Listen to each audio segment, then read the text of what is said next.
Well, in 1802, Wordsworth and his sister, Dorothy Wordsworth, went to visit a place called Glen Glencoyne Bay in Ullswater. This is a very beautiful place, and though Wordsworth mentions that he was in this poem, the Daffodils, he says that he was alone, he was wandering aimlessly. But the fact is, on that day, uh, in March 1802, he was accompanied by his sister, and they were visiting this beautiful natural place, and. Suddenly, while they were walking near a bay, the Glencoyne Bay, they suddenly saw thousands of these beautiful yellow-colored, bright yellow-colored daffodils flowers, and they were standing in a never-ending line, and they were standing, and they were a gentle breeze was blowing, and they were dancing, making so many movements, so many various kinds of movements, tossing up their heads in so many ways in the gentle breeze. And beside, they were standing beside the margin of a lake, big lake, and the effect of the gentle breeze was there on the surface of this lake also, and the surface of the water, the lake water was also dancing as if. And Wordsworth felt very happy at this sight. And this poem is expression of that delight, the joy that Wordsworth found in the company of these beautiful objects of nature. Now, Wordsworth uh,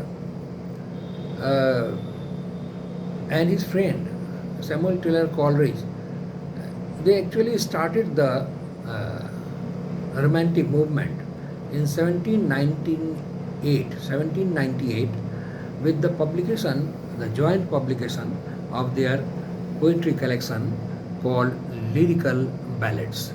Now, this is also called Lyrical Blast because it was a reawakening of the Romantic movement, which was lying dormant for so many decades, hundreds of years. It was lying dormant. Actually, the first Romantic age is the age of Shakespeare, the Elizabethan age in the 16th century, and again at the beginning of 19th century, in 1798, uh, the Romantic movement made a reappearance with the appearance of the lyrical ballads. In fact, we can say that Romantic movement has already started dormantly with Burns, Blake, and Thomas Gray, and William Cowper. But they were precursors of Romantic poetry. But the actual Romantic movement started with Wordsworth and Coleridge and their publication of lyrical ballads. Now, there were 23 poems altogether in lyrical ballads, and only 5 poems were written by Samuel Taylor Coleridge, of which the Rime of Ancient Mariner is the most important and most remarkable poem. It's just quintessential romantic poem by, it's a masterpiece. It's dreamlike quality, it's haunting images, it's great poetry, music that he created.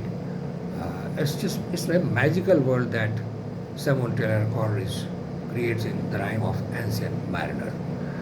Now, Wordsworth contributed 19 poems, and in this way, the Romantic movement actually started at the end of 18th century in 1798 with lyrical ballads. Now, Wordsworth, though visited this Glencoyne Bay in 1802, but he did not write the poem Daffodils after seeing this scene, after witnessing this scene with his sister. The idea, the thought to write a poem lay dormant in his mind, in his heart for a long time, and perhaps in the year 1804 or 1807, we are not sure. The critics are not sure when in which year, about uh, about the year in which Wordsworth composed this beautiful poem, which is one of his most well-known and remarkable poem poems. Actually, a young Byron, another romantic poet, he termed this poem as something a puerile, a boy's attempt, but Byron was proved wrong uh, because this is now considered to be one of the greatest poems ever written. Wordsworth is the greatest poet of nature. He is called the worshipper of nature. And in the entire world, nobody can match his fervor, his love, his regard for nature. And though the amount of work that he produced is very great, but that is of unequal worth and merit. Much of his poetry is mundane and prosaic, but whatever he wrote during a particular period of 8 or 10 years, that is of great importance. And when you read his small poems, you find that he is just matchless when he is expressing his regard, his love for nature. Wordsworth expresses his great love of nature in a small poem called The Rainbow also. He says, "My heart leaps up when I behold a rainbow." Now, it's a very simple thing. Rainbow is a very simple thing. But poets are a different race. Wordsworth says that in order to be a poet, one has to be a well-read man, a well-read person, and he must have thought long and deep, and he must have led a very different, studious life. And so I was talking about the rainbow, and he says that in this poem, he says that he was a lover of nature when he was a child, and he is a lover of nature when he is a youth, and he hopes and is sure that he will remain a lover of nature when he will turn old. And if this is not going to happen, if he happens to lose his love and regard for nature, he would prefer to die. He says that he is even ready to become a pagan who used to like the Greeks, who used to see different shapes and different objects of nature. You know, so every aspect of nature had a deity in Greek literature, and Wordsworth, and that is why nature was so dear to the Greek.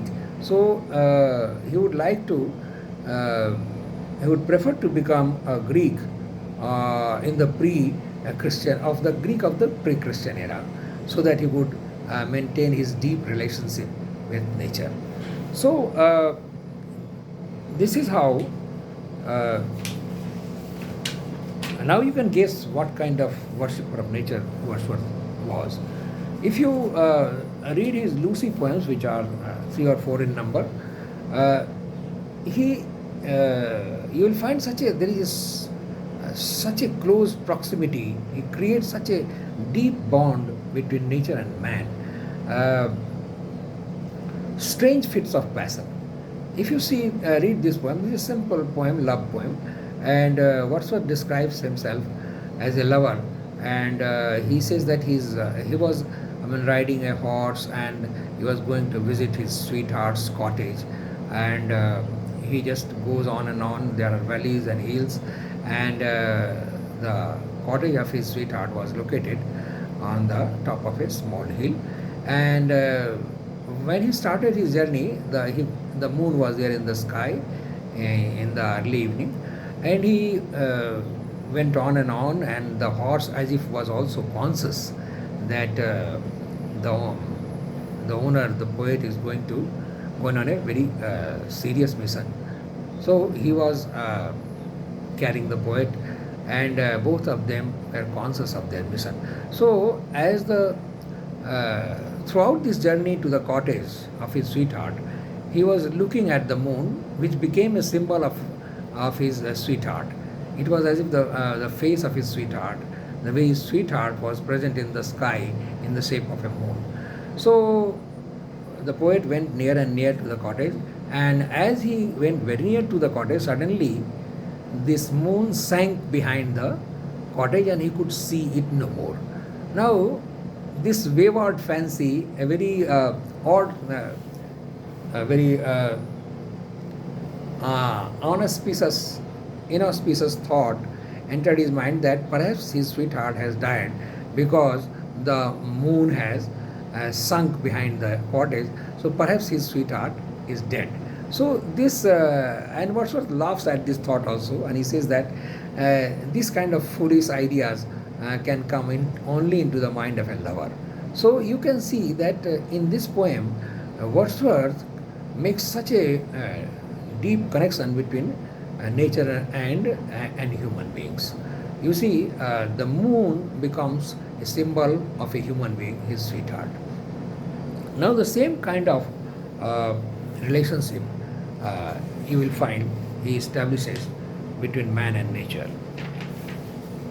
Wordsworth believed that nature can be a very good teacher, can give you lifelong solace from the sorrows and sufferings of life. It can heal once the wounds of mind and heart. In fact, there is an incident in a Wordsworth's life in which he was actually cured from a deep sorrow, from a deep depression, by remaining in the company of nature for a long time.